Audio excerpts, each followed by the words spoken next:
तो business file करते हैं। सीएमए रिपोर्ट का मतलब है क्रेडिट मॉनिटरिंग अरेंजमेंट रिपोर्ट। जब भी बिजनेस पर्पस के लिए लोन अप्लाई किया जाता है या एग्जिस्टिंग क्रेडिट फैसिलिटी को रिन्यू किया जाता है तो बिजनेस फाइल करते हैं सीएमए रिपोर्ट बैंक में।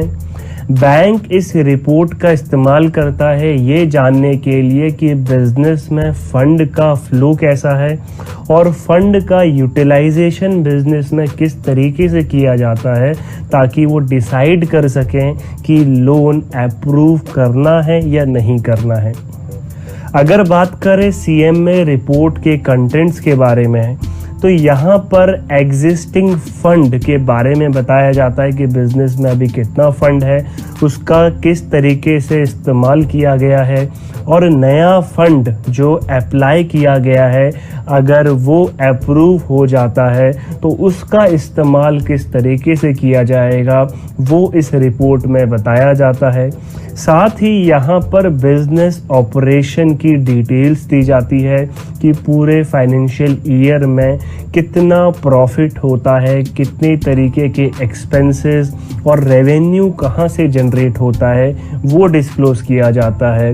पिछले साल की बैलेंस शीट और आने वाले साल की प्रोजेक्टेड बैलेंस शीट को बनाया जाता है, उसे एनालाइज किया जाता है। साथ ही करंट एसेट और करंट लायबिलिटीज़ का कंपैरिजन किया जाता है जिससे ये जाना जा सके क्या बिजनेस सॉल्वेंट है, क्या बिजनेस के पास एबिलिटी है कि वो टाइम पे लोन को रीपे कर सके और उसका इंटरेस्ट पे कर सके। बिजनेस की maximum permissible bank finance limit calculate करी जाती है ये जानने के लिए कि बिजनेस कितना लोन अप्लाई कर सकता है। फंड फ्लो स्टेटमेंट को एनालाइज किया जाता है ये देखने के लिए कि पूरे साल में और पिछले साल में किस तरीके से फंड का फ्लो है, कहाँ कहाँ से कैश इनफ्लो हो रहा है और कहाँ कहाँ से आउटफ्लो हो रहा है। इसी के साथ अलग अलग रेशोज़ का एनालिसिस किया जाता है। प्रॉफिटेबिलिटी रेशोज़ जानी जाती है जैसे net profit ratio, return on investment, debt equity ratio और अलग तरीके की सॉल्वेंसी रेशोज़ को एनालाइज किया जाता है बिजनेस की कैपेसिटी को इवैल्यूएट करने के लिए।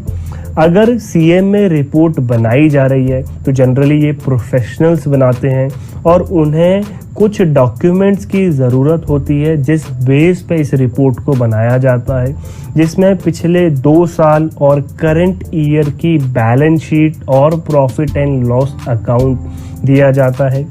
इसके अलावा किस तरीके से लोन को रीपे किया जाएगा उसके बारे में बताया जाता है, कितना लोन बिजनेस चाहते हैं अप्लाई करना और उसका क्या इस्तेमाल होगा वो यहाँ पर बताया जाता है। साथ ही बैंक स्टेटमेंट दी जाती है और अगर फर्म या बिजनेस के पास पहले से कोई एग्जिस्टिंग लोन है तो उसकी डिटेल्स दी जाती है। तो आज की